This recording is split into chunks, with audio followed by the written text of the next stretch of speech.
সেই সুন্দর করে করবে।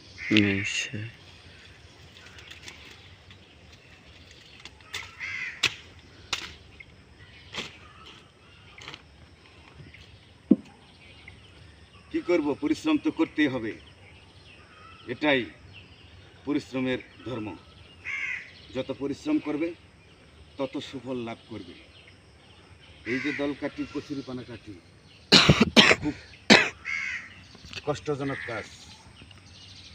সবার ভালোবাসা পাওয়ার জন্য নিজে কষ্ট করে খাই, সৎ পথে উপার্জন করার চেষ্টা করি, এটাই আমার স্ট্যাটাস।